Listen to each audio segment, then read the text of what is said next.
le 5 Ninanta 5 avril 2019 Ninanfana 5 juin 2020 jama min bɔra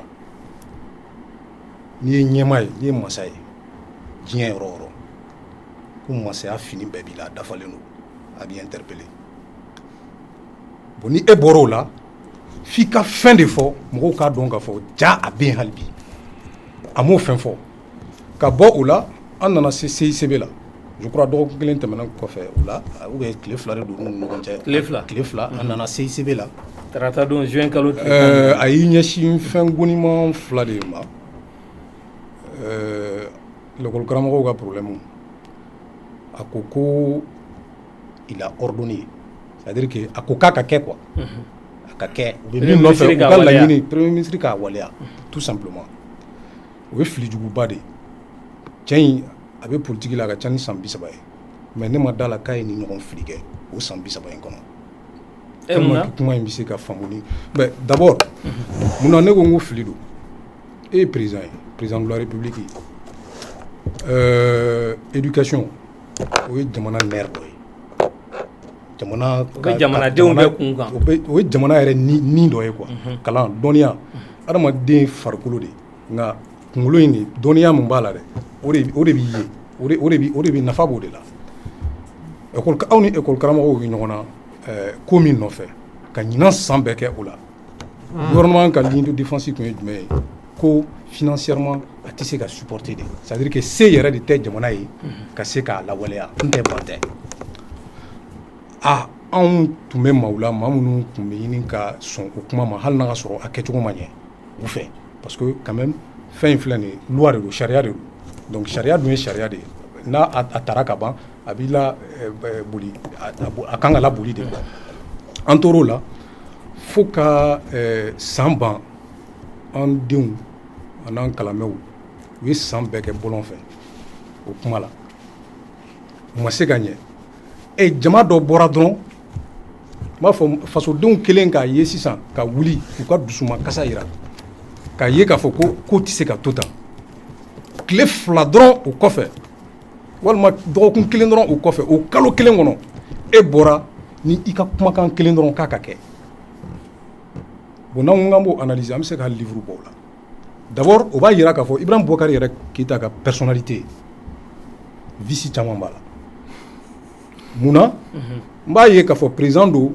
mun tɛ baara kɛ ni raison ye a tɛ jamana mara ni raison ye c'est-à-dire le recul de faire k'i ka personnalité bila ka hauteur ta quoi ka kow traiter n'a ye o ye chef bɛɛ ka qualité fɔlɔfɔlɔ ye ne ma d'a la ko o bɛ ale la ne bolo a bɛ jamana mara ni dusu de ye tubabu b'a fɔ min ma ko orgueil yɛrɛlɛbaya donc a tɛ kɛ a bɛ kɛ a bɛ kɛ donc o b'a jira k'a fɔ ale tun bɛ se donc a solution tun bɛ gouvernement bolo depuis bi tɛ nka n'i ma bilen k'a da u tigɛ u t'a kɛ donc u tɛ yan maliko ye u degunnen de bɛ malidenw sago kɛ n tɛ n'olu ma degun olu b'u yɛrɛ sago de kɛ u n'u ka denbayaw u n'u teriw u n'u jɛɲɔgɔnw voilà diya minnu kan ka kɛ u bɛ diya minnu kɛ jamana kɔnɔ ani jamana kɔ kan olu bɛ fanga la o de kama u tɛ fanga la malidenw ye donc message de don c'est un très mauvais message sur le plan politique toujours n bɛ enseignant ka kuma in de kan a y'a gérer cogo min na a ye message juguba de latɛmɛ parce que a y'a yira anw denmisɛnw na k'a fɔ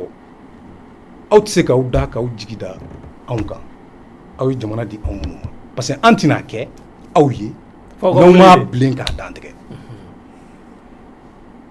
donc o ye message filanan ye o de la ne ko n ko a ye fili juguba de kɛ n ma d'a la n'a ye ɲɔgɔn fili kɛ a ka carrière politique kɔnɔ a dun ka ca ni san 30 ye donc a bɛ jo di anw ma o mais a ma bali ne la dɛ sabula ni nakun fila bɛ anw na politique la fɔlɔ ye ka taa ni nin système ye an bɛ diɲɛ ko bɛɛ lajɛlen kɛ sariya kɔnɔ bonya kɔnɔ karama kɔnɔ mais an ka détermination bagabaga tɛ se k'a dun asidi tɛ se k'a dun pour que nin système in ka taa nin mɔgɔ ninnu ka taa an bɛ minnu bolo an kɛlen don ka jamana di minnu ma n'u bɛ ka ɲɔgɔn falen san 30 laban in kɔnɔ ninnu yɛrɛ de ka politique kɛcogo u ye politique kalan cogo min o t'a kɛcogo ye fo an ka na ka timinandiya fɛ ka malidenw ka yir'u la k'a fɔ politique tɛ kolankolon ye mɔgɔlankolon ko tɛ politique ye sɛbɛko de ye bari sabula jama kunko ɲɛnabɔbagaw de ye politiki mɔgɔw ye olu tɛ se ka kɛ mafu ye donc k'o yira maliyɛnw na ni u bɔli ye système défailli ye k'a défait k'a ban pewu ka na ni Mali kura ye. D'accord mun ye fɛɛrɛw sɔrɔli ye président ye mun fɔ ni cour constitutionnelle bɔra yan ni assemblée nationale o bɛ se ka kɛ sababu ye wulibaga ninnu b'a to yan. Filanan fana ye fɛn dɔ bon ne tɛ wulibaga ninnu ka tɔn na n t'u ka réunion participer la. O bɛ se ka dɔ bɔ gɛlɛya la wa. n t'u ka c'est ce que je suis en train de dire. komi ne tɛ u ka n bɛ mun dɔn u ka laɲini ye président ka taa ye mais yala ni nin kɛra ni nin ma kɛ mais peut-être n yɛrɛ ni n ka faamuyali n bɛ se ka dɔ fɔ a la nka n tɛ se k'a fɔ k'u b'a to k'a fɔ ko u b'u ka kow bila ni n y'o fɔ. I t'a fɔ an ye. Voilà maintenant yanni n k'o jaabi fɔlɔ tu me permets c'est-à-dire que gouvernement min filɛ nin ye i b'a kalama k'a fɔ ko gouvernement in ne sɔnnen tɛ gouvernement in ye u tɛ se ka Mali u tɛ gouvernement tɛ yen fɔlɔ o.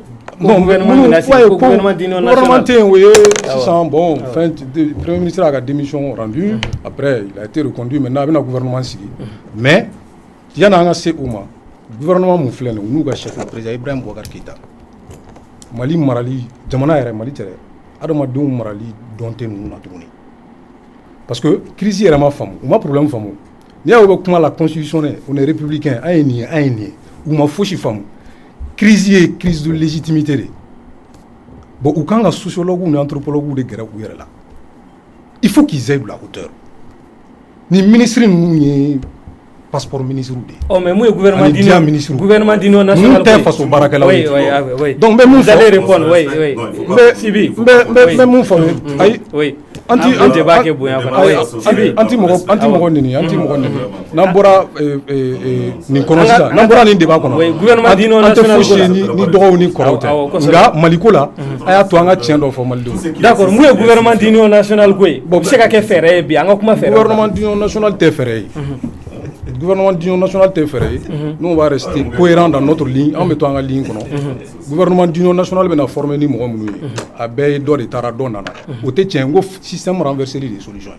D'accord ni n ko fana ka renverser ka kuma la tilen dɛ a bɛ kɛ en bonne intelligence c'est à dire que a kana kɛ ni balawu ye ou bien fɛnkɛ parce que dusu fana mana an bila ko dɔw kɛli la bon s'il y a pas un plan et que a contrôlelen tɛ a bɛ se k'an labɔ u b'a fɔ min ma inconnu donc o fana kow ka ca surtout que jamana fana bɛ situation min kɔnɔ a ko ka ca mais a ka kɛ ni hakili ye toujours n bɛ kuma ni hakili in yɔrɔ de kan a ka kɛ ni hakili ye système in ka kɛlɛ problème tɛ Ibrahim Boubacar Keïta ye dɛ système in yɛrɛ de an nakun ye politique la k'o fɔ malidenw ye o de kama sinon parti min bɛ yen a ye parti 100 ni kɔ bɔ nakun fosi t'anw na ni système in kɛlɛli tɛ n'o bɔra yen après malidenw k'u yɛrɛ sɔrɔ ka ɲɔgɔn sɔrɔ ka Mali baara yɛrɛ daminɛ.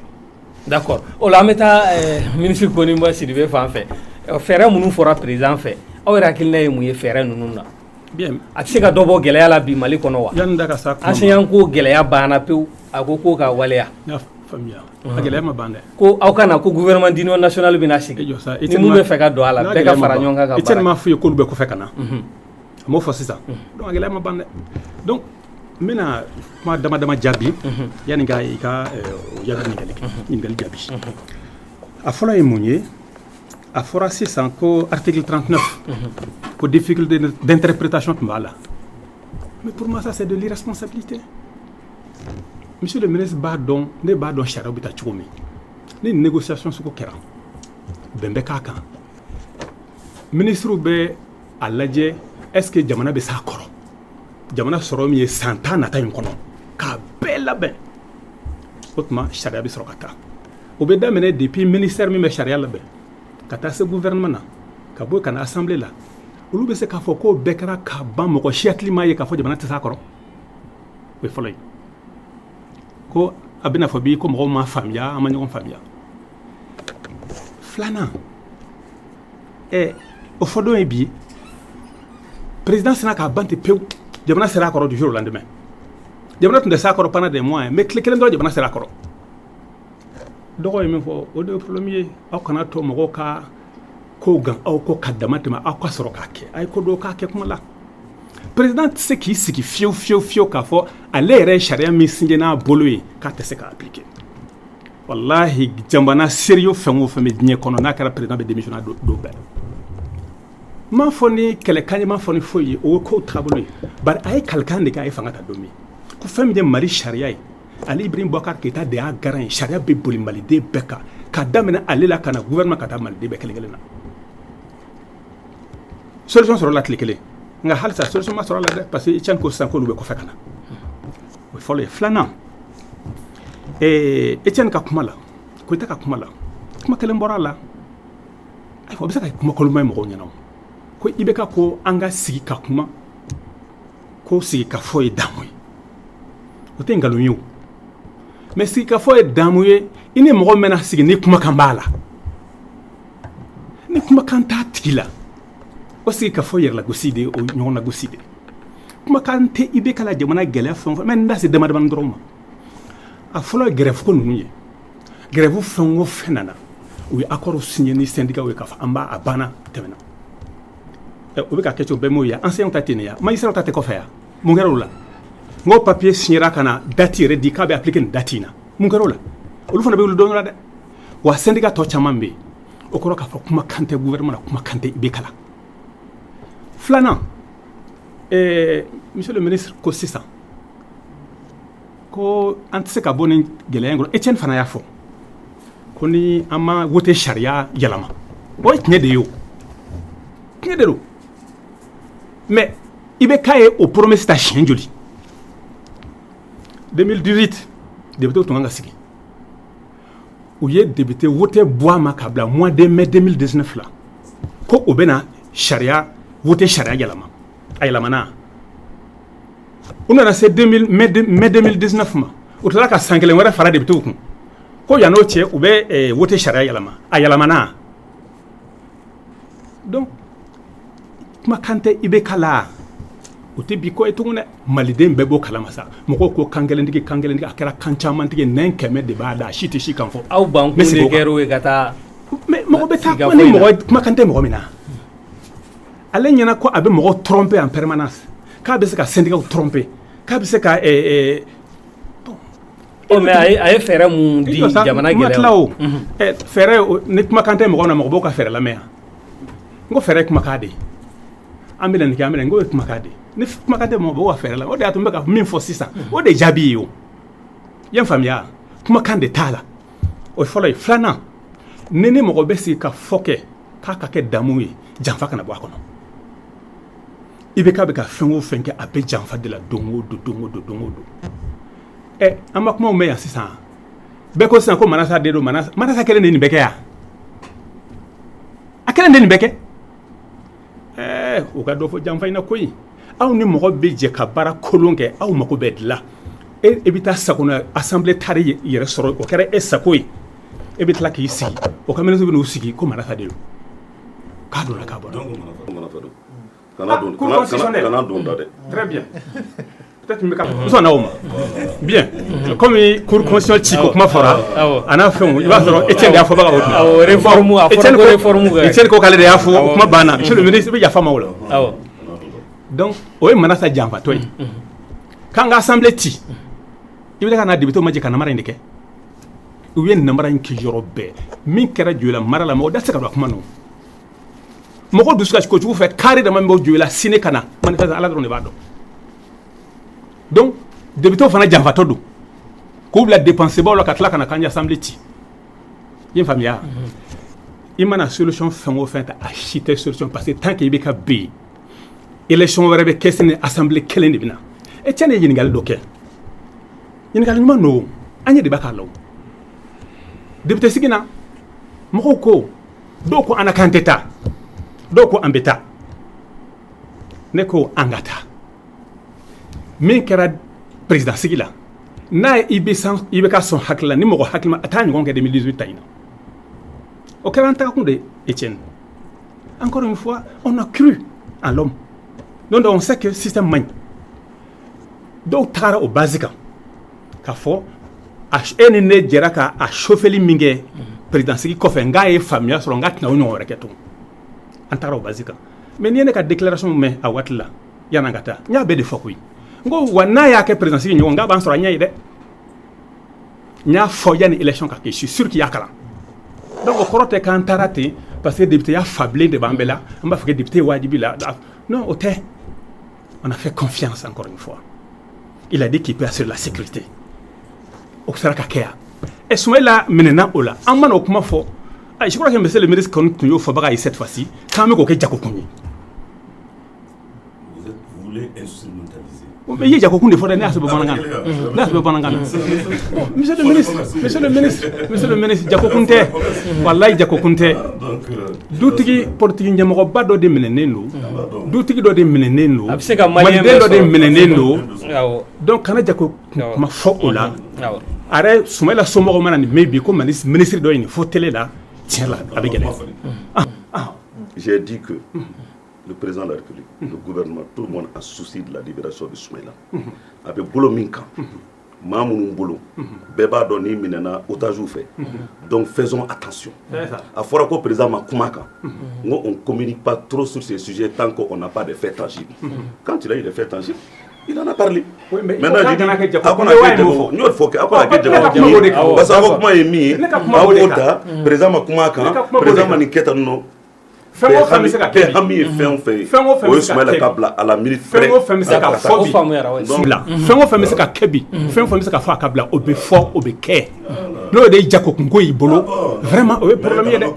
mais il y a des fois. Ok, on fait oui. Bon, donc, nous n'avons pas ça dit que Jamana Galen,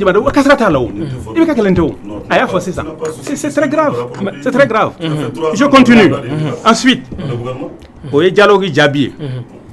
Ako anga hamina kelembe de jamana bi la lutte contre le terrorisme monu me ka jadi jamana ka an be ka farano ko du kele monsieur le ministre o kele te ka nyesoro o sababu yimunyi o sababu aw ka dungo jugu ya de mateme ko jugude équipement militaire nana o kala tugo mbe yoyi marché presque la centaine de milliards au tunula vérification ka rapport d'Alemé akara benyana ko ya bani avion cloué au sol au fanana au dogolende karim yere kuma tawka o be yofo o ka boy avion wera utara 100 fan wera fait ou tseka bombarder leke o be de tolu ambe se big ambe teruzu kala cigodi ambu kala cigodi donc hali seni nani ibeka farla nyogonka ka dungo jugu yani toni choko kelina on peut rien contre les terroristes absolument rien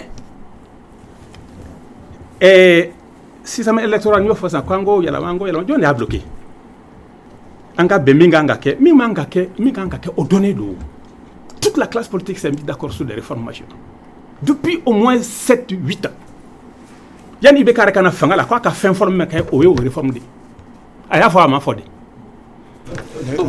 monsieur le ministre voici ça moi la revendication principale est akoko abe faire président de Katana ka régime.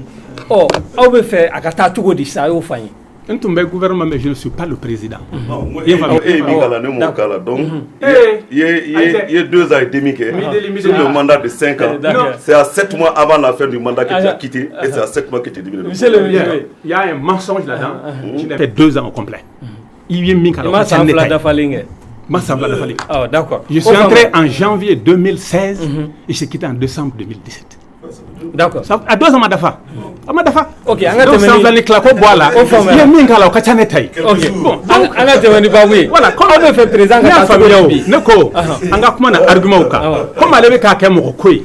Comme ba ya keta ya donta. Na jabia.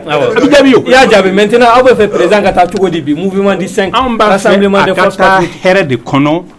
Aka donc a fo jamana donko a desera. Na ya soro en convaincre ka desera. On a besoin mais on peut quoi desserrer. Ah ouais, faut des solutions et bien. On des follow. Flana. On va na tesika kuma parce que kuma kantala. Yen famia. Sabana. Et réforme nous fera dogofe. A chit se ka nyesro kaletoi. Donc on va aller demain ka aka fanga imblan noyala. Na makeni woyo na makeni kele. Madon gasiki. On kan système de la croix. Kasro ka élection croix ou ke. On va donner nos faits. Oh mais ni président tara faire du même be au boulot. Ferret nous avons le de sortir des crises du même au boulot. Ferret nous avons le John Neve l'Assemblée m'a dit et question posée mon mars 91 acteurs d'oeil. Il y a famille.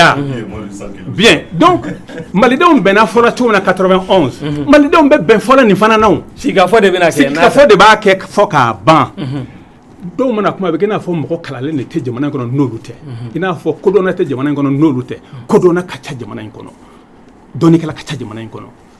Malidon se ka sif a badda ka fo ama foka ben soro jamana la lisraka. Mais kuma kan te mo gomna ludi sigiro ta keneka. O y'aw ka fɛɛrɛw ye sigafɔ o mais yan'o cɛ a ka assemblée de lata ayi n ko si t'anw ka laɲini sa anw ka laɲini de a ka taa maliyɛnw k'u sigi ka kuma n'ale taara pour nous ale ni jɔnni bɛ taa a n'a ka régime bɛɛ assemblée o cours kɔnɔ a n'a bɛɛ de bɛ taa an y'o de fɔ o y'an ka laɲini de a n'u bɛɛ ka taa a n'a gouvernement ani Koyita ninnu bɛɛ ka taa ɲɔgɔn fɛ Amadou Koyita an b'a dɔn aw ka u bɛɛ ka taa ɲɔgɔn fɛ aw ye majorité n'o kɛra anw bɛ ɲɛ sɔrɔ an ka ko la Amadou Koyita ninnu bɛ wuli ka jɔ la olu bɛ wuli ka jɔ la ka se ka fanga sinsin hali bi aw yɛrɛ ka fɛɛrɛ ye jumɛn pour que nin ko in bɛ se ka nɔgɔya cogo min constitution n y'a daminɛ ni constitution article damadɔni ye n kelen ka n kɔrɔkɛ lamɛn Koniba ale min kɔni bon il a été quand même on a été ensemble pendant 2 ans et quelques sous les 5 ans il a été dans la majorité pendant quand même 4 ans et demi bon bien 4 ans et quelques mois. Subitement, il change parce qu'à partir du 30 décembre, la cour fallait là. Maintenant, à Fanabella, même il faudra, il dit le peuple. Ils n'ont pas le monopole du peuple. Vous savez qu'il faut que partisans soyons modestes. Moi, je suis le peuple. Ceux qui sont là ne partagent pas forcément votre opinion. Donc, voilà pourquoi il y a l'article 26, il faut qu'il dit que la souveraineté appartient au peuple. Aucune fraction, aucun individu ne peut s'en attribuer, ne peut s'attribuer l'exercice. Maintenant, ce que vous voulez, c'est un coup d'État civil qui est un crime imprescriptible. Mais ça ne m'étonne pas de la part du grand frère, parce qu'en 2012, il était dans la même logique. Malheureusement pour nous, heureusement pour le pays, il y a eu le front pour la sauvegarde. Mais nous, Jamanadeon devait faire des présents avec 67%. Nous fana ko kuma son fanga ma o tu ka kɛ o ka kɛ de don an y'o de f'i ye vous pouvez manifester mais en gros an kana fɛn dɔ kɛ jamana kɔnɔ an ka farati le pays est fragile on est dans un processus de sortie de crise a ye fɛn dɔ fɔ qui sont des mots je suis d'accord il y a des mots il y a ce qui n'a pas marché an b'o corriger cogo min i ye minnu fɔ par rapport à la loi d'orientation et de programmation militaire ne résume pas cela à quelques hélicos, il y a eu des problèmes. Mais c'est 1 milliard. Que ça a miné. Non, non. 1000 milliards. 1000 nana, ouais, mais les 1000 milliards. Mais 1000 milliards. Mais les 1000 milliards, mon ami, parlons-en. Les 1000 milliards, parlons-en. Aïe, parlons-en. Aujourd'hui, mais c'est qu'à Dofoui. Mais c'est qu'à Dofoui. Hier, avant la loi d'orientation et de programmation militaire, est-ce qu'à Bas Kalama, moi j'ai causé avec des militaires. Est-ce qu'à Bas Kalama, qu'au Mali, un bataillon avec 1 ou 2 véhicules? Un bataillon, il y a un bataillon qui est le bataillon, c'est à part de 300 à 1200 personnes. Une compagnie, souvent avec des motos. Aujourd'hui, au Mali, il n'y a pas de bataillon qui n'a pas 50 véhicules. Aujourd'hui, au Mali, le vecteur aérien, va demander au ministère de la Défense, va demander qui tu veux là-bas. Le vecteur aérien, aujourd'hui, est une réalité. Ils ont des hélicos de transport, ils ont des hélicos de chasse plutôt. Et puis aujourd'hui, nous avons les meilleurs pilotes dans la sous-région. Parlons-en encore. La loi d'orientation et de programmation militaire. Ça a quand même permis. Ah oui. La loi d'orientation et de programmation militaire. Elle est sur la sous-région. Quand on est sur la sous-région, on a fait ça qui n'est pas un pour ceci, il faut écouter pour que qui a des moyens sécurisés. Écoutez. Bi, en tant que à l'affaire, on a sorti patanga. On a sorti bi direct. Bi ne sorti mi tayana. Que le faire garatika. 100 ans sera au betakadima. Ne sorti mi banana. Banakujugu. Kabi fignol de Kamayana. Quel est le frère Garadika? Sandourou au Sarabeta Gadika famille. Pipi de la nation au Fanabek Lana. Donc je pense que effort ou Tchamakera, indemnité, prime de risque, Wakelen qui me fait le coup. Bi Anana, Watana, par mois. Fonctionnaire ou Angakumaka, avec le gouvernement de fait. Non, écoutez, c'était une prime avec nous. État, non. Bon, ça c'est les poutistes, vous étiez ensemble, poutistes. Non, ça c'est vous pensez qu'en ce moment, vos volontés, l'État, voilà, les cadres, Saria Konana, au Kera, loi d'orientation et de programmation militaire de Konana. Indemnité compensatrice de logement, prime de Koundou, Aïlavana Kafra, indice salarial, plus de 38 ou 37 milliards de francs CFA. Bref, effort ou Kera, beaucoup reste à faire. Filou Kelerom, la justice est là. On n'a pas d'autorité judiciaire, on a un pouvoir judiciaire. Que la justice s'en occupe du dossier et règle Là où il y a eu des problèmes, on tire. Mais ne résumons pas à cela. Malgré la crise, on a défendu ensemble là, à l'époque.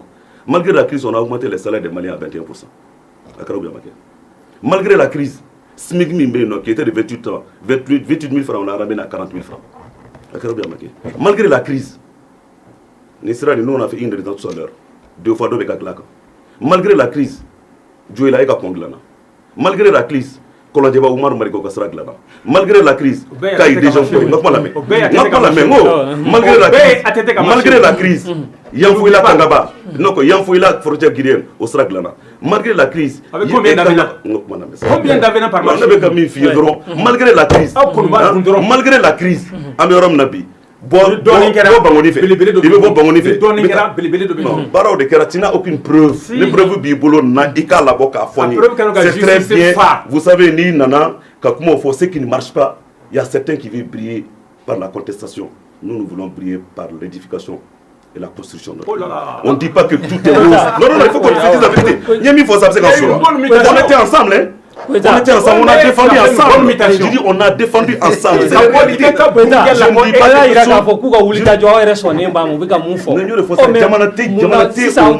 Même aux États-Unis d'Amérique, Djamanaté au monde, la première puissance au monde, Djamanaté au monde où on n'est pas confronté à des difficultés. Maintenant, il y a une volonté politique de trouver une solution. Nous avons dit la crise sécuritaire, il le sait, nous coûte près de 22 à 24% de notre budget.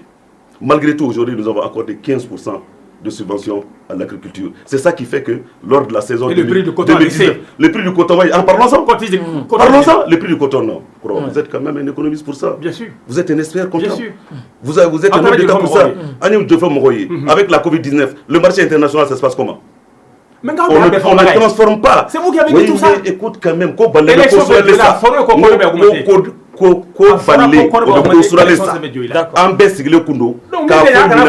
nous avons bien sûr, on ne savait pas qu'il y allait avoir Covid-19. Covid-19 n'allait. Non, pas du tout. Nous, le prix là, c'est maintenant. Il y a eu la Covid-19 qui a amené un effondrement du cours du coton au niveau de la bourse. Tu es au courant? Monsieur le ministre. L'État, nous, on transforme que 2%. Maintenant, ce qu'on doit faire, c'est de travailler pour qu'un BC gagne paye la matomina. Un BC gagne valeur ajoutée coco là. Il y a un BC pour les Mali là. Mais si tu nous dis que le prix du coton a chuté, c'est pas nous quand même. Personne ne s'attendait à cette crise. Comme le prix du pétrole a chuté. Mais malgré tout, nous avons fait une subvention de 35 milliards de francs CFA. Malgré tout, nous avons dit prix Benakase faut niveau. Parce que l'État va t'aider avec 35 affaires. En gros, on a pris que depuis l'année, on a eu la première choix. Deuxième choix, depuis l'année, on a eu la mais il y a une crise Covid et que prix est entre temps. Rissoum Amadawa. Comment il faudra? Ok, qu'est-ce ça? Au mieux, il y a calcul quand on parle de participer à panel là. Il y a Irak à fond, Baramounou Bekara, ça a permis, grâce à la subvention de l'agriculture, on est de 400 000 ou 500 000 tonnes de coton, on était à 700 et quelques mille tonnes. Il y a fond, j'étais content. Il y a malo, année Kenige, ko subvention à tout, on a 3 millions, 4 millions de tonnes là. Non, il y a fond, j'étais là-bas. Il y a subvention à tout, 10 millions 744 000, 10 millions 744 000 tonnes. Et à fond, on a moi j'ai participé à ce disais à mon chargé de compte, lui c'est un ministre qui s'est appris. Non, le discours est connu. Je vous envoie la copie. Je vous envoie la copie du discours. Faites le pari du Mali. Monsieur le ministre. Ce pari, c'est un pari gagnant pour vous. Monsieur le ministre. Il y a discours conclusion. Monsieur le ministre, solution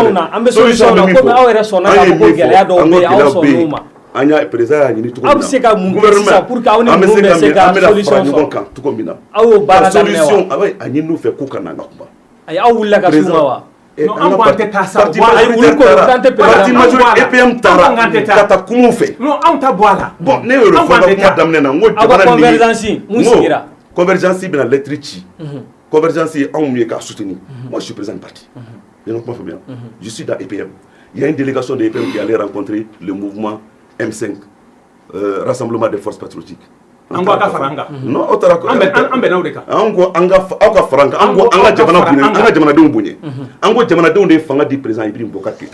nous de fort 2018 anye doabu ke jamana anga bisu kono almami yo doabu ke islamé yo doabu ke monseigneur yo doabu ke pasteur yo doabu ke ko ala ka to kalata na ke basiki konna ko ala ka to jamana ka here mamula ka duma e jamana do mbora ma million kelene ma keme 1 769 000 personnes au Boraka voté au second tour là.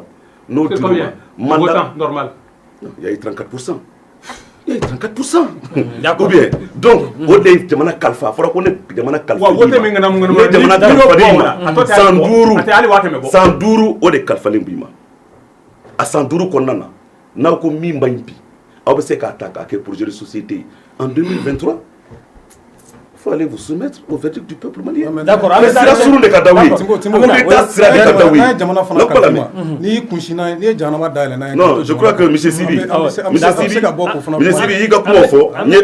a le président Grina Kafo, article 39. Mais quand il y a eu la crise, les forces vives de la nation. Moi, je suis au cadre de l'État. Bon, moi, je ne suis pas au cadre. Je ne suis pas là pour parler de ma carrière. D'accord, c'est pas ça le débat. Je ne suis pas là pour dire que je suis au cadre de l'État. Je dis ni ma femme, pas ni fille. En État, femme, parce que toi, tu es excessif dans tes propos. Tout ce qui est excessif et insignifiant. D'accord. Il ne faut pas être excessif. D'accord. Non, négociation pour les forces de la nation sont venues demander au président d'appliquer. Dire que s'il y a un problème, nous avons dit, hein, l'ignorance est le mot de tout mal. L'éducation en est la clé. Nous le savons. Nous avons beaucoup de respect. Mais en tant que Sramini, Etienne Flekara doit faire notre uni. Etienne Flekara doit faire. Maintenant, quand les forces ont demandé d'appliquer, Dieu merci, il y a eu un accord. Il y a un accord, mais faisons attention. Ils ont amené les moyens avec eux. Je dis, faisons attention. Nous sommes en un chronogramme quand. Non, nous avons dit moyens, c'est-à-dire que quand les gens disent que le Premier ministre Boubou Cissé ne veut pas appliquer Némi, l'État, c'est une continuité. D'accord. Mais l'État, c'est mis à dominer. Mais les gens ont attaqué. Force vive de la nation. Voilà pourquoi le président est bête à témoin. Pour dire que Gélé, s'il vous plaît. Puis Nani n'est qu'école Karamogo, Sini, Moro Kanabuli. Il veut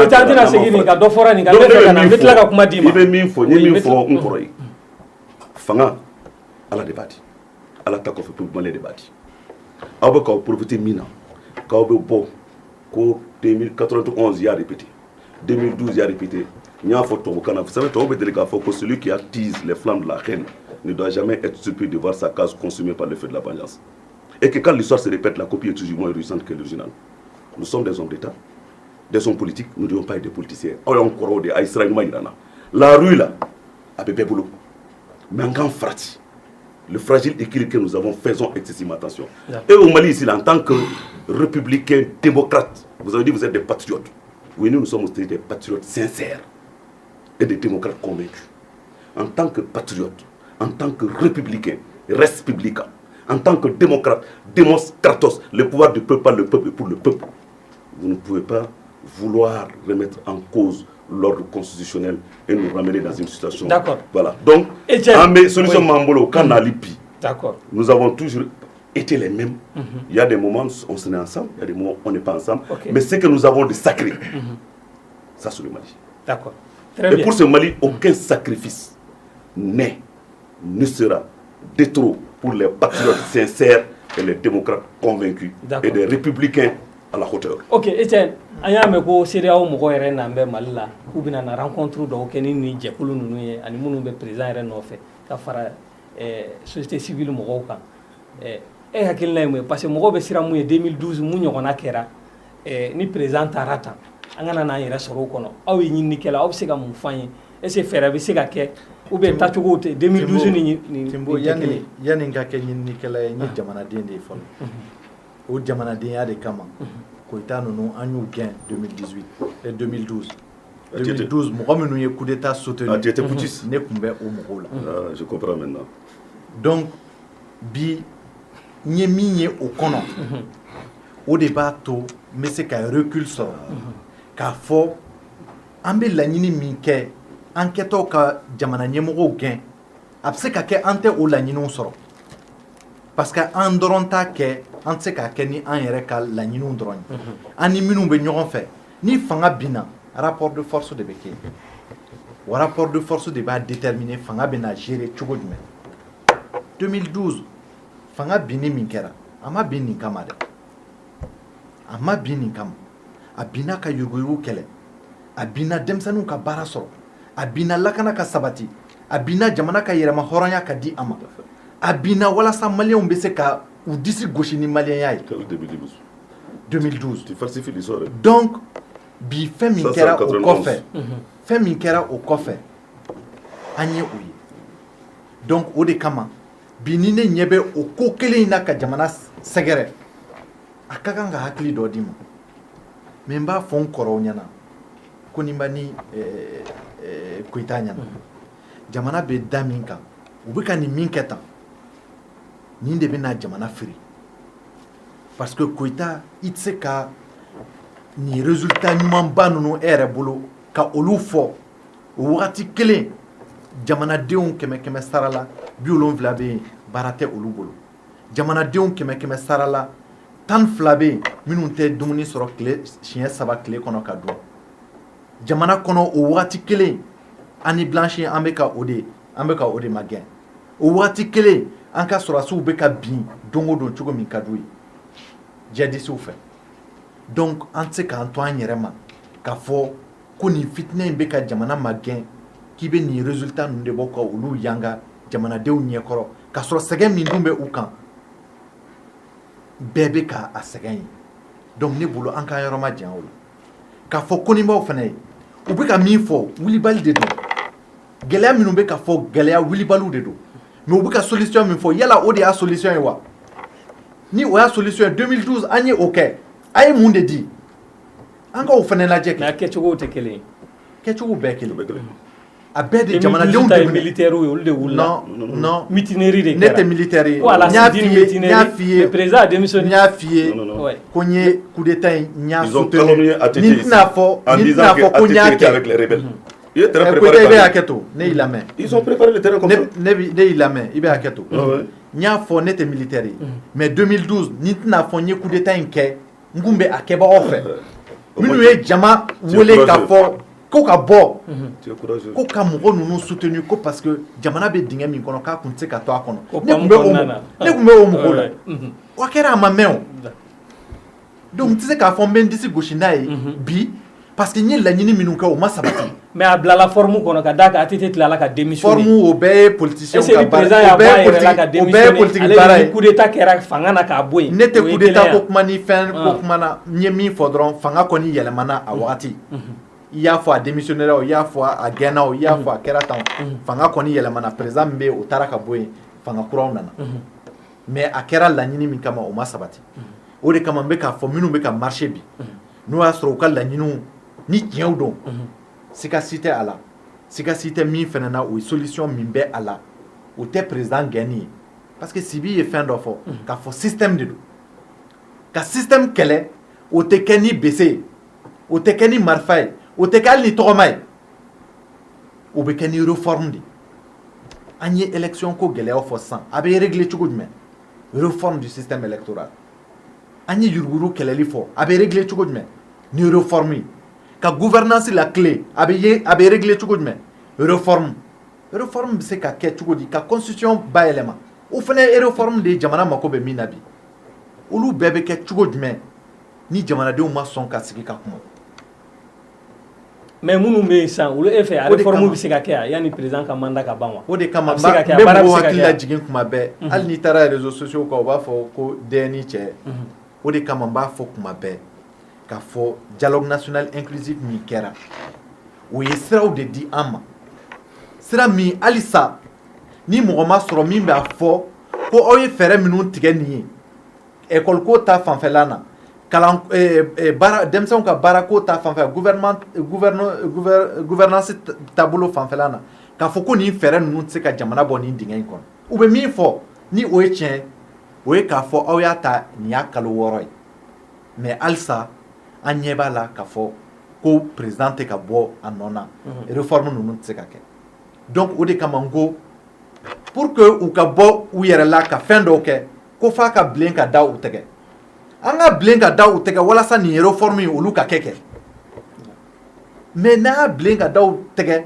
n'u bolila nin cogo in na ni jamana bin n'u bolo u bolitɔ olu dɔrɔn tɛ bilen dɛ anw fɛnɛ de don donc ne bɛ fɛ an ka hakili to o yɔrɔ de la k'a fɔ mɔgɔ tɛ se ka i bɛ k'a ka dɛsɛ ko fɔ an ye parce que an bɛ dɔ dɔn o la mɔgɔ tɛ se ka jamana gɛlɛya fɔ an ye parce que an bɛ dɔ dɔn o la mɔgɔ tɛ se k'a fɔ an ye ko ni président binna k'a kɔlɔlɔ ye min ye mɔgɔ tɛ se ka fɛn fɔ an ye o la an bɛ dɔ dɔn o la an y'o kɛbaga kɔrɔw ye donc an bɛ fɛn dɔn min na o ye n'o bɛ se ka jamana bɔ bolo la o ye fɛɛrɛ minnu tigɛra an ka se ka ɲɔgɔn fɛ an ka se ka o fɛɛrɛ ka olu lawaleya a tɛna kɛ i n'a fɔ président ye a fɔ ko gouvernement d'union nationale parce que ni o fɔra kuma caman o bɛ jate i n'a fɔ an bɛ postew tila an ni ɲɔgɔn cɛ o tɛ mission kelen o de kan ka di gouvernement ma réforme minnu kan ka conduire o réformew ka conduire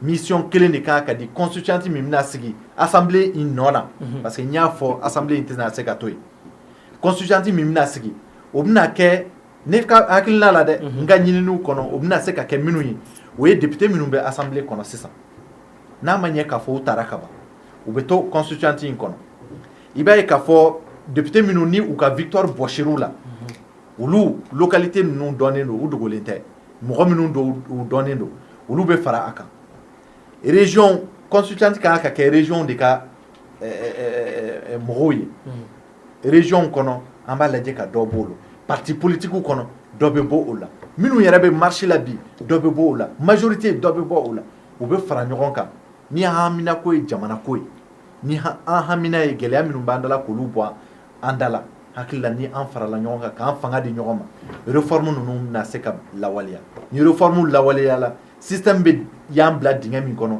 an bɛ se ka an kun labɔ fiɲɛ na dɔɔni dɔɔni o ye ne ka hakilina ye. d'accord Sibi e ye système mun fɔ système gɛlɛya i ko Mali gɛlɛya y'o de o système bɛ se ka fara sira jumɛn fɛ e yɛrɛ fɛ wulikajɔ mun bɛ ka kɛ wa ou bien e cɛ ni réforme mun fɔ. Ne don i ka kuma jaabi kan ne fɛ ka n kɔrɔ Goyita jaabi yɔrɔ kelen na a ko moi je suis excessif dans mes propos n ka kuma dama tɛmɛnen don ou bien n ka kuma ka gɛlɛn voilà kuma gɛlɛn fɔ quoi a tɛ kalo kelen bɔ ne wulila banni dɔ la bon an buran don a ma taa retraite la fonctionnaire don a bɛ baara la je crois diabète de b'a la a ye boisson de min a ka sukaro yɛlɛnna ou bien n tɛ médecin ye mais a ma bɛn a ma quoi k'a bila mobili kɔnɔ ka na n'a ye point G ko place tɛ yen ko ka taa hôpital du Mali la ka taa n'a ye hôpital du Mali la ko place tɛ yen ka clinique dɔ tɔgɔ fɔ an ye je crois c'est Luxembourg tɛ ko ka taa n'a ye yen cɛkɔrɔba fatura mobili kɔnɔ bon ni nin kɛra i ɲɛna ne ka kuma bɛ ni hakilimaw de cɛ i fa dugukolo kan yɛrɛmahɔrɔnya taara san 60 presque an bɛna s'a ma kɔfɛ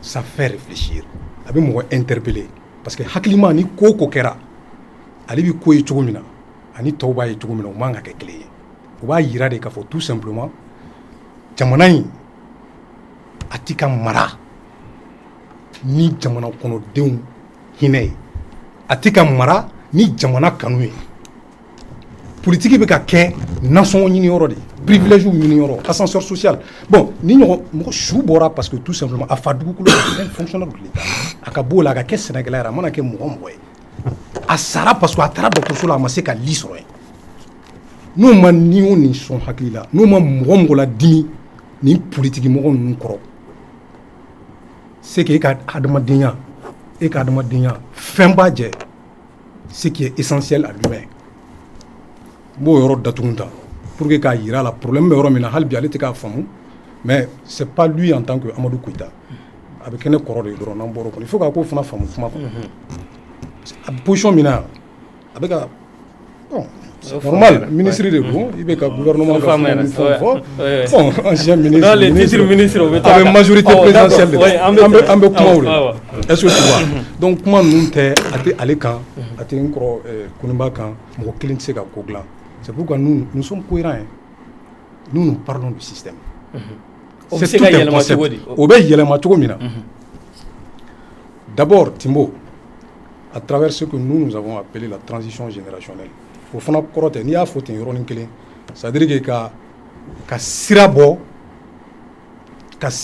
jamana kɔnɔden kura wɛrɛw ye an bɛ se ka minnu lajɛ mais o fana kɔrɔ tɛ k'a fɔ ko mɔgɔkɔrɔba bɛɛ ko k'u ta mɔgɔkɔrɔba yɛrɛ bɛɛ tɛ dɛ k'a fɔ ko mɔgɔkɔrɔ minnu bɛ politique la ko k'u bɛɛ ta dɔrɔn aw ka hakɛ to k'u bila ɲama na i n'a fɔ n kɔrɔ ko ne y'a fɔ cogo min na o kɔrɔ tɛ o ye tiɲɛ yɛrɛ la a kɔrɔ t'o ye quoi nka hali olu fana ni faso ko don ni faso kanu don olu yɛrɛ b'a dɔn ni nasɔngɔ ɲini bɔra a la minnu échouera u b'a dɔn k'a fɔ ko tiɲɛna olu kan ka comment dirais-je génération kura de susciter ka se k'u dɛmɛ u ka hali a daminɛ u ka va à l'intérieur de leur parti i k'u ka jeunesse ka état lajɛ u formelen tɛ bon place tɛ d'u ma partiw créé la président b'a la 100 n'u y'o balo u bɛ sa k'u t'u ka parti président la sira tɛ bɔ denmisɛnninw ye pour que u ka se ka yɛlɛ ka faamuyali kɛ ka kodɔn jamana ba bɛɛ kan ne ye diɲɛ jamana fɛn o fɛn kɛ ni mɔgɔ bɛ se ka ɲɛbɔ u fɛ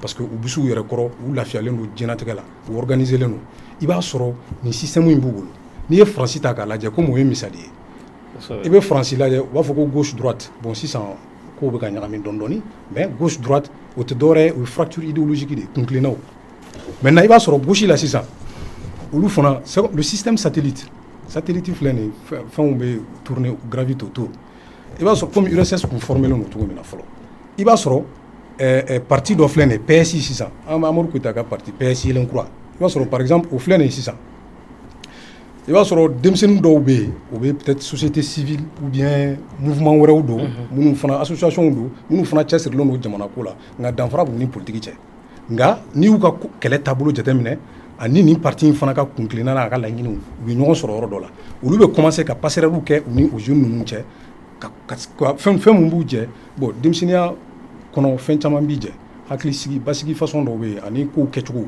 u b'u dege olu la u labɛn dɔɔni olu bɔtɔ o bɛ bɛn ni ninnu natɔ ye c'est pourquoi n'i ye mɔgɔ ye o jamana ninnu kan k'a nana k'a ye fanga sɔrɔ a ci man di dɛ parce que a labɛnna a ma na ten an ka politiki mɔgɔw n b'a fɔ aw ɲɛna malidenw minnu bɛ k'an mara ka biri san 30 ɲina u ka hami tɛ nin si ye jamana tɛ olu ka balo dɔrɔn bi ni jamana bɛ laban cogo min na a ka laban ten an bɛ o de kɔnɔ o de la i b'a jateminɛ k'a fɔ mandat fɛn fɛn mana ban président Alpha Oumar Konaré nana ka taa Amadou Toumani Touré nana ka taa mais problème kelen minnu tun bɛ yen depuis sous Alpha dans ces grands axes o problème ninnu si ma il faut prendre les secteurs de la vie a si ma ɲɛnabɔ e bɛ na sini i b'a sɔrɔ hali sini depuis kunu problème minnu bɛ yen o problème kelen de bɛ yen bon o fana tɛ se ka kɛ n'a ka sɔrɔ ni mɔgɔ minnu bɛ ka fɔ ɲɔgɔn kɔ n'u bɛ ka baara kɛ tiɲɛ yɛrɛ kan problème ninnu ɲɛnabɔli la mais u ka baara tɛ o ye o u ka baara ye u yɛrɛ o an'u denw an bɛɛ ne yɛrɛ ye denbatigi ye bɛɛ a ka di bɛɛ ye i k'i ka denbaya lakana k'a bila lahalaya ɲumanw kɔnɔ nka n bɛ kuma kelen fɔ tuguni k'a d'a kan n'a ma ɲɛ ko jama kunko taara k'a d'i ma ça c'est une distinction jama y'i honoré de u ye hɔrɔnya dɔ de ta k'a ɲɛsin ma fo ka segin maliyɛndenw kunkolo la u kɛcogo la a kana kɛ dɔrɔn ŋanamu ani yɛrɛsagokɛ k'i yɛrɛ dɔrɔn lajɛ finalement o de bɛ ka an se nin kɔnɔ jamana tɛ yen bilen mɔgɔw de bɛ yen u n'u ka hɛrɛw a n'u ka intérêt donc pour que k'o bɛɛ solution réforme e tɛ ne réforme ne tɛ dan réforme ma olu bɛ wuli ka jɔ mun na ne tɛ dan réforme ma nous parlons de refondation o ni réforme tɛ kelen ye refondation ni réforme ça veut dire que réforme ye bon ka sariyaw yɛlɛma ci ka nin fara nin kan ka nin bɔ nin na ka tugu ɲɔgɔn na olu bɛ kɛ jamanaw de kɔnɔ vraiment jamana minnu ka socle ka ɲi quoi mais Mali socle man ɲi o de la an ko ko refondation donc an bɛ jigin fo soubassement tout à fait an bɛ jigin nous on va au-delà de ça et je crois que le président de la République mun bɛ yen bi a ka discours dɔ la 2013 a élu a ye refondation de fɔ mais n t'a dɔn min y'a ɲina quoi parce que n t'a dɔn min y'a ɲina a ɲinana sisan kɔni a t'o kɔnɔ tuguni sinon o wagati je sais qu'il était lucide, il était sincère an k'o dɔn a ye a ye problème faamu il a compris le problème donc il a parlé de refondation mais avec le temps bon ben qu'est-ce qu'on voit des faux fuyants a bina kɔrɔlen kɔnɔ toujours donc c'est les acteurs qui sont en jeu a n'u ka problème fɛn faamuyali cogo.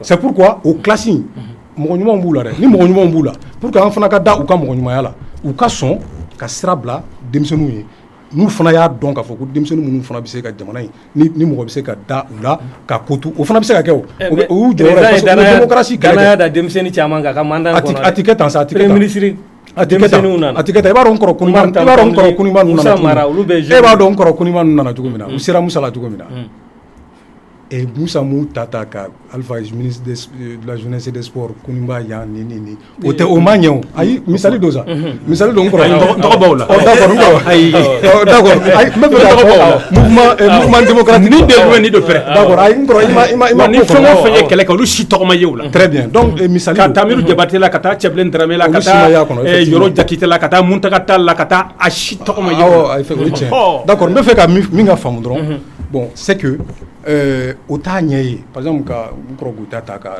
dɔn fɛngɛ la bon le gouvernement est collégial an tɛna an da don o bɛɛ la gouvernement kuma ka ca an b'a dɔn mun don u jɔyɔrɔ voilà a kuma ka ca maintenant il faut un travail de réseau an bɛ fɛ ka na faire un travail de réseautage c'est pourquoi an bɛ wele bila Mali denmisɛnnin bɛɛ lajɛlen ma ni mɔgɔ ni nin fɛn in b'i la fibre in b'i la k'a fɔ ko i bɛ ɲina i ka du kɔfɛ c'est i ka nasɔngɔ denw ka école ko ani fɛn ninnu o kɔfɛ ni hakili bɛ fɛn wɛrɛ ye k'a fɔ ko i kan ni fɛn wɛrɛ b'i interpeller k'i kan k'i ɲɛsin o ma o kɔrɔ ko e bɛ se ka jamana baara kɛ o kɔrɔ k'e bɛ se ka miiri tɔw la ka ɲina i yɛrɛ kun kɔ n'o bɛɛ jeune fɛn fɛn na an b'a ɲini u fɛ an ka ɲɔgɔn sɔrɔ et prendre nos destins en main c'est-à-dire que jamana in kan ka kɛ cogo min na an k'a dilan à notre image a ka kɛ an sago ye d'accord donc o transition générationnelle o de ye solution ye d'accord n'a daminɛna ni ye n'a nana maintenant avec les parce que ni tɛ fanga la i mana fɛn o fɛn fɔ police t'i bolo gendarmerie t'i bolo économie t'i bolo donc planification l'administration et tout ça là olu si t'i bolo olu de dun ye fanga ka baarakɛminɛnw ye o de la an b'a ɲini jeunes de k'u bolo di ɲɔgɔn ma pour que ni kɔrɔbalen minnu y'a faamu parce que u ye dɔ kɛ dɛ n y'olu rappelé yan n'i y'a Énergie TV kan an bɛ kuma la u ka kɛlɛ don an b'o dɔn u ye mais ni mun y'a faamu k'a dɔn k'a fɔ ko il y a eu une prise de conscience jeunes bɛ fɛ u commencera ka kɔrɔbaya u bɛ fɛn dɔn sisan u bɛ fɛ k'u bolo don u yɛrɛ kɔrɔ donc u dɛmɛ u sira kan aw ye baara ɲuman kɛ ni minnu fana m'o kɛ an b'olu da ta ka bɔ tulu la k'an faso ta k'a k'an sago ye. d'accord o faamuyara ministre Konima Sidibe aw kɛn bɛ ka welekan bila ko jumadon juin kalo tile 19 ko aw bɛna fara ɲɔgɔn kan kɛ tugun rassemblement place de l'indépendance la ni ma fili autorisation en tout cas gouverneur kɔni aw report autorisation dira a ma bali Zena aw bɛna mun fɛɛrɛ aw bɛna mun de kɛ tugun tɛmɛnen na aw bɔra ko président ka taa a ma taa Zena mun bolo dalen b'aw bolo tugun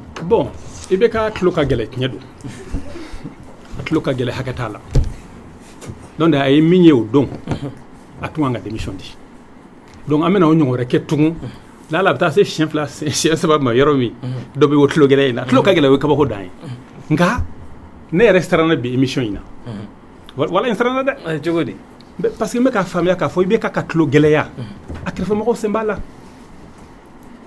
Koyita ye fɛn o fɛn fɔ yan bi a bɛɛ ye propagande de ye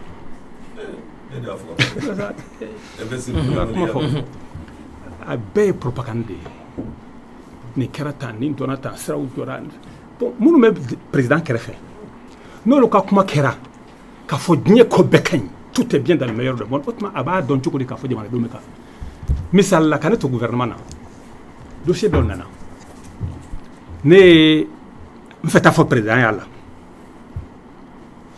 a tora ne t'a la mais ministre dimina président bɔra dɔrɔn a girinna ka dan kan ko Konba e ye mun de kɛ nin ye tan voilà nin tɛ ka taa si di mais attends n ye tiɲɛ de fɔ président ye o bɛɛ tɛ fɔ cɛkɔrɔba ye sa kuma bɛɛ tɛ fɔ cɛkɔrɔba ye c'est comme ça que le ministre m'a répondu kuma bɛɛ tɛ fɔ cɛkɔrɔba ye je dis mais kuma tɛ bɛɛ tɛ fɔ cɛkɔrɔba ye o ye trahison de ye o n ko aw ministre fɛn o fɛn bɛ yan i bɛ k'a danaya da aw bɛɛ de kan k'a fɔ n'aw nana aw b'a bɔ fili la ka kuma aw kɔnɔta f'a ye a sɔnna ma ma sɔn aw b'a kɔnɔta fɔ n ko e bɛ k'o min fɔ n ko o de ye janfa ye justement n y'a fɔ ministre ye ten ka san 10 kɛ gouvernement i bɛ ka gouvernement kɔnɔ ko gɛlɛn tɛ ko ye n'i bilara place min na n'u ko min o kɛ o ka ɲi jamana ma o ma ɲi jamana ma o kɛ fɛn o fɛn mana a ko a bɛɛ ka ɲi n'i ko bɛ san 10 kɛ gouvernement kɔnɔ i tɛ bɔ wa i ka tila ka taa f'a ye diɲɛ dogo don président i ye koba de kɛ i ye sira nin dilan i ye pont in dilan ATT ta o bɛɛ bɛ fara a kan ka fɔ i kɛlen ye nin bɛɛ de kɛ i ɲɔgɔn tɛ hasidiw de don a y'o kuma sugu dabila a ye ɲɛfɔli kɛ président ye jamanadenw sɛgɛnlen don hakɛ tɛ sɛgɛn min na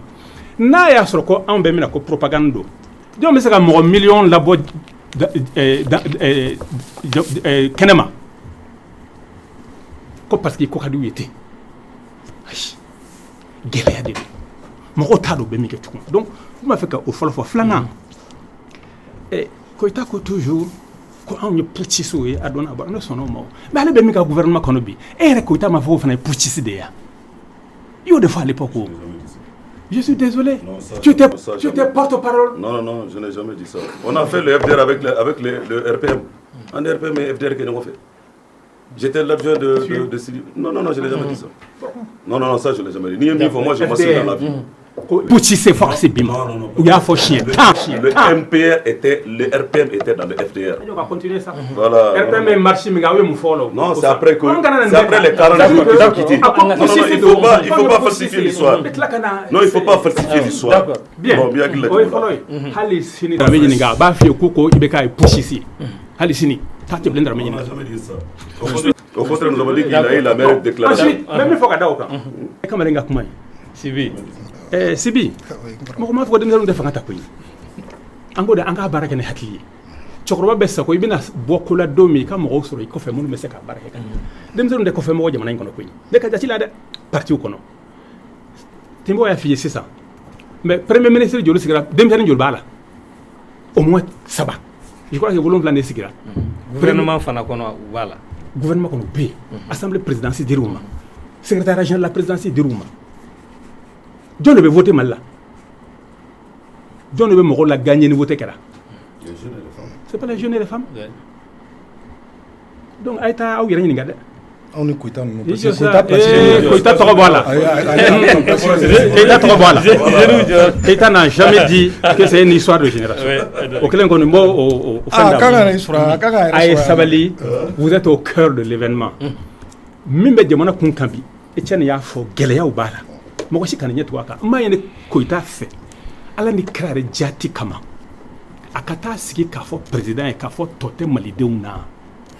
Akata fo président e ko malidenw haltina min be ka fo a desera kaka bla here kono kaka bla na makene woyo na makene ke ko kele côté woro côté wallahi mo de nyini fa lan kira jati kama ne taro fobi ibena service min randu jamana yin wallahi fo ki sa ali halajinato o sara d'accord même mi fiye matlaw ma fa da ko ne fladron de fo temena oui aw ko ambe ni mena ko jamana be dafiri non an go da dafiri todo an ma fa ka wuli de jamana be degen kono dongo do don ne be fara kwata jombe mali kono be ko jombe ma soma ko jamana be ka jigi degen kono dongo do kata na nya sigi ko la jawte dafiri li jamana fam bare clarana pew fa nga fanchité donc jamana dafiri to de do an ga kelete dore malidenw ay boy ko kono kulu sini mo million flakaye ka fo be kay vraiment ibini kangwa jamana d'Afrique amaso anya dana ya mindaika ini che ini baraji kelela alhamdulillah fanga segama dore tew ko e moko kele monu o de démocratie justement ça c'est la souveraineté du peuple aw se ka garantie di moko ma ko kololo ta ko fewa ou be nimisa parce que anya malien ga président mana ta ko fe be nimisa tina ko fe nga kuma sabana e minye ko réforme et les réformes mon ko ma fo réforme teko ale ko refondation yo ne fo refondation ko ma fo ngani ko na depuis 91 va prendre le programme de 91 va prendre le programme de 1991 c'était la refondation de la République et la République a été refondée effectivement démocratie na dans constitution ko sikira multiple oda to amesika ko ba numbe fo bi fenjamangara ça c'était la refondation ota banede Morbo Siribeka parti phare. Est-ce que vous avez fait chien flanir fondation manak makono? Aïe. Parti politique oui ben frangonga au cas document de refondation au makaya. Mais Morbo Siribeka sambi ça va. Namensa namensa. Mais qu'a fier de Corée fondation coin. Au kelenda fobagai. Au ya ta do de ko. Wa aif na anga frangonga anka barake de manaka nyafe. Au cas ça beki to ka gabakurumbo to maka fo ya donta ya bota. Il n'y a pas de responsabilité collective. Fengo femeke do ka responsabilité bala do ka responsabilité tala. Anga ko laje ko bese kadla ka aske basigi kono chukumi. Aw ko awma en famille yoromina. E chen ko réforme nunga ke. en ko système et quoi système nga fali un système mɔgɔw de b'a dilan mɔgɔw de b'a a waleya o tɛ tiɲɛ yan n'o tɛ système min bɛ k'a fɔ k'a cɛ ka jugu ka dama tɛmɛ o ko tɛ o mɔgɔ waleyali kɔnɔ mɔgɔw de ye système min tereke ka kɛ fɛn jugu ye donc n'i ko i bɛ Mali gɛlɛya kɛlɛ f'i k'a dɔn k'a fɔ mɔgɔ ko y'a juba yɛrɛ de ye bɛɛ sɔnn'o ma i mana Mali système fɛn o fɛn ta les politiques les programmes les a ɲɔgɔn ka dɔgɔ jamana la anw ka sigida in na yan bɛɛ ka ɲi Etienne kan ka se ka o kelen sɛbɛntiya bɛɛ y'o fɔ an ka système bɛɛ ka ɲi minnu sɛbɛn don papier kan ko don dɛ waleyali ye hadamadenw de ye ni mɔgɔ min tɛ se ka sira wɛrɛ jira hadamadenw na o waleya la o tigi kan ka taa problème tɛ dɔwɛrɛ kɔ koyi i bɛ ka taga kun y'o de ye parce que ale tɛna se ka sira wɛrɛ jira malidenw na a bɛ sira min kan depuis 2013 fo ka se bi ma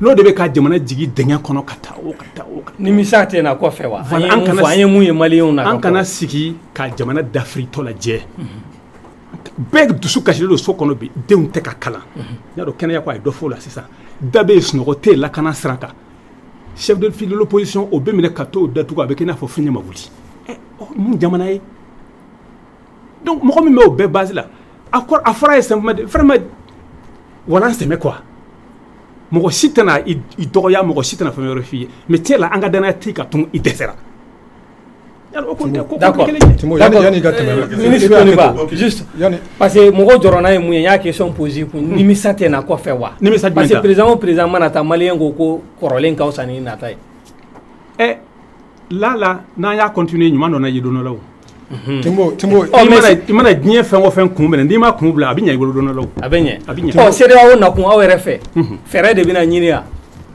ayiwa comme ne ma taa o tɔnsigiyɔrɔ la u ni minnu ye ɲɔgɔn ye la an b'a dɔn 2012 gɛlɛya la u da donna na kosɛbɛ u da donn'o la mais u ma ɲanikɛ o la dɛ u ma ɲanikɛ o la parce que u ye embargo de sigi malidenw kan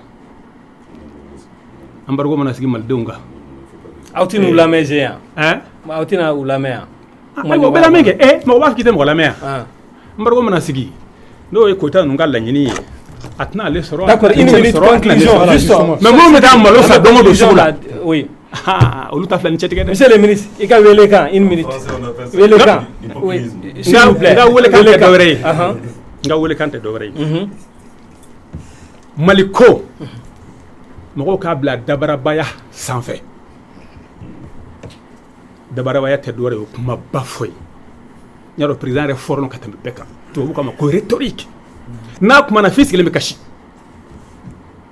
o tɛ jamana jɔ dɛ donc n'a y'a sɔrɔ ne ye min fɔ k'a fɔ degun min b'aw kan ni tiɲɛ de don walayi a ye bɔ Sénéko kɔnɔ kulu diɲɛ bɛɛ k'a dɔn k'a fɔ aw degunnen don diɲɛ bɛɛ k'a dɔn k'a fɔ IBK ka fanga ye a nege bɔra aw la diɲɛ bɛɛ k'a dɔn k'a fɔ aw ka danaya tɛ aw ka président ka tun diɲɛ bɛɛ k'a dɔn k'a fɔ aw ka laɲini tɛ dɔwɛrɛ ye a ka walan sɛmɛ pacifiquement démocratiquement. D'accord, merci. Une minute, un débat relancé. Juste, égal, non, on aura d'autres occasions de débat. Ne ka wele kan a ka nɔgɔn kojugu n bɛ segin a kan surtout k'a daminɛ sifinnakaw Mali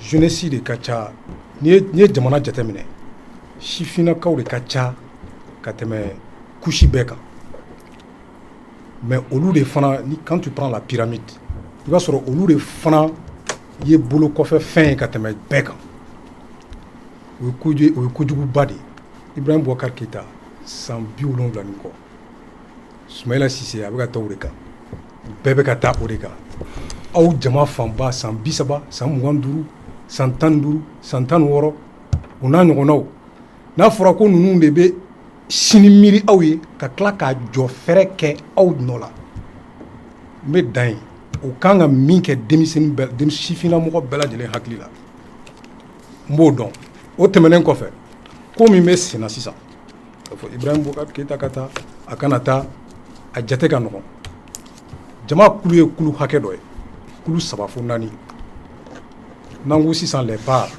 dɔw bɛ yen olu ta de b'u bolo olu ta de sirilen don Ibrahim Boubacar Keïta ka fanga la olu fana b'u sinsin a kana taa olu ta kana tiɲɛ ka bɔ a ko la o siranya bɛ olu la jama fan filanan o ye jumɛn ye olu ta ye maliko ye u b'a ye k'a fɔ jamana sɔrɔ a kɛlen don ka kɛ lemuruba ye k'a bɛn mɔgɔ dama dama d'a ma o ka dabila sɔrɔ ka tila a tilacogo la maliden bɛɛ k'a ta sɔrɔ a la o y'olu ta ye ça c'est les 100 par conscient dɔw fana b'a la tuguni olu ta ye règlement de compte Ibrahim Boubacar Keïta ka taa parce que nin bɛ n'a cɛ dusukunna kɛlɛw o b'a la ou bien tout simplement cartes ka redistribuer olu fana ka don gouvernement na ou bien ka fɛn dɔw ɲɛ sɔrɔ m'a fɔ a bɛɛ y'o ye dɛ kuma ka faamu a bɛɛ to ye o jama bɛ yen maintenant jama min bɛ ne intéressé kosɛbɛ les 100 par conscient mais qui manque de courage minnu bɛ yen n'olu b'a dɔn k'a fɔ k'olu ta narangulen don jamana ko la olu ta tɛ nin si la parce que faso cira a nafolo détournera san 30 ɲina ni dɔ nana n'o taara i b'a fɔ ko ayi an bɛ segin kɔrɔlen kan olu ma se ka école sɔrɔ u yɛrɛ ye kuma t'u denw ma u ma former ka ɲɛ depuis rêve b'u la fo ka na o bɛɛ tiɲɛ k'u décourager k'u sigi hali bi cɛkɔrɔbaw ni musokɔrɔbaw de bɛ ka an balo olu minnu bɛ yen n'olu selen tɛ k'a faamu hali bi k'a fɔ ko olu kan ka wuli ka don kɛlɛ la nka ni hakili ye ni timinandiya ye parce que c'est tout un processus pour que an bɛ transition générationnelle min nɔfɛ a ka se ka kɛ n b'olu de wele u ka sɔn u yɛrɛ ye u ka sɔn u bi ye u ka sɔn u ka sini ye u ka sɔn jamana in ye ka wuli an ka jamana minɛ ka bɔ jamanaden juguw bolo k'a kɛ an ta ye yaasa maliden bɛɛ lajɛlen ka lafiya n'an ni mɔgɔw b'o kɛ o mana kɛ sifin kunda a mana kɛ sijɛ kunda an n'olu bɛ se ka ɲɔgɔn sɔrɔ ni minnu hakilina tɛ o ye fo politiki bɛ kɛ cogo min na depuis 92 fo bi hali bi olu y'a degen ten olu bɛ fɛ k'a to o de kan o de ye olu taabolo ye an ka jɛ an k'olu mundeni ta k'u bila kɛrɛfɛ k'u bila retraite la k'an faso ta ka ko kura yira. D'accord, merci bien. Monsieur le ministre. Monsieur le ministre. Merci. Faso de Djougou, faisons attention. On dit que la violence est le lit des hommes en manque d'arguments et manque d'idées. Donc faisons excessivement attention. Même une fois, si bon, il veut une pratique politique idéale. Vous savez, Napoléon disait que ce ne sont pas les fils qui perpétuent la mémoire des pères, ce sont les bonnes actions et les bonnes œuvres. L'alternance nationale ne se décrète pas. Elle n'est pas spontanée. Elle se prépare. Et si jeunesse savait, si vieillesse pouvait. Donc il y a toujours la complémentarité, quoi. Donc c'est idéal. Moi, ce que je retiens du débat, même il faudra, je retiens quand même que le grand frère Koniba reconnaît que le président Ibrahim Boubacar Keïta est toujours à l'écoute de ses ministres. C'est ça un bon dirigeant. Il a reconnu, il a intervenu, il a fait retirer tellement de dossiers parce que ses interventions étaient pertinentes. Et ces interventions étaient bon. Donc, même il faut, Koniba c'est le Mbafou. Il y a un débat qu'on a. Quand il est au ministériel, dossier d'autona. Donc, on va faire que, il y a comment qu'on a. Mon dossier, même si tu as la nieta, n'y kosebe, allez kumana, comment au sera qu'à Sabatia, ça le président a famille, a fait dossier, le président a retiré. Donc, il reconnaît quand même que c'est un peu président. Mais le même a reconnu aussi que ATT est un bon président parce qu'il a fait au KTT Kabarab. Mais allez de 2012, allez de KTT Malichi. 2012, allez de KTT Rebelou. 2012, allez de Koutita soutenu, soutenu Miato, Clé Sabakonana, Gao Bena, Tombouctou Bena. Non, avec moi au fond, parce que cohérence quand on a de Kodo là. Mais il faudra, c'est vrai, il faut, donc il faudra. On va voir les blagues dans le Mali, on paye. On va voir les blagues, on a tout souple à cliquer. Non, en frati. L'homme n'apprécie jamais ce qu'il a, mais il regrette quand il le perd. L'homme qui l'a pu faire là. Djamabouko. Avec fort, le plus fort n'est jamais assez fort pour devenir toujours le maître que s'il transforme sa force en droite et l'obéissance en devoir. Sa force en droit et l'obéissance en devoir. Fanga bola, vous de la wele blala ou ma aina. Fanga bala, mali de yambetaï. On a fait un homme à sauver. Mais ne fanga kera fanga ni droit. Vous savez, il y a certaines défaites. On dit on perd certains combats avec plaisir parce que la défaite vous délivre de l'obsession du défi. Que Dieu fasse en sorte que au cacao taille, parce que c'est ça qui est salutaire pour le Mali. On a fait un Mali. Kafanga fara D'accord. Nambora Yerekola. Moi, je reconnais que Koniba était un excellent cadre. Je ne le dis pas, c'est la première fois que je le dis devant lui. Mais je l'ai toujours dit, mes camarades, je le reconnais. Mais son exemple, souvent, ne constitue pas un repère pour nous autres. Je voudrais qu'on ait la cour changée. À Kadombi, le président de la République qui est le père de la nation, garant de la constitution malienne, de la souveraineté et de l'unité nationale. Vous avez dit qu'il y a des difficultés, nous le reconnaissons. Ce Mali, personne ne pourra le sauver si ce n'est pas nous les enfants. Okay. Nous vous demandons, président Yaboulou faire Aïnanga Fradouanka, Mimi Semina Okadouma,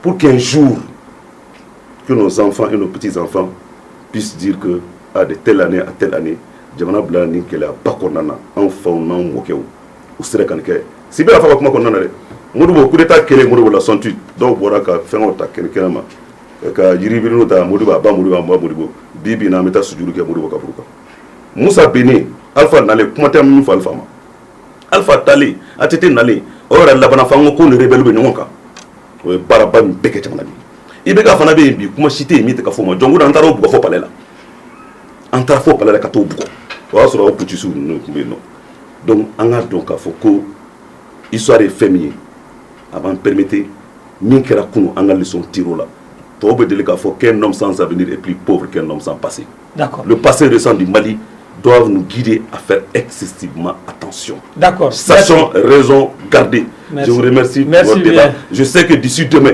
on va ici, à Banata Souina, la nuit porte conseil.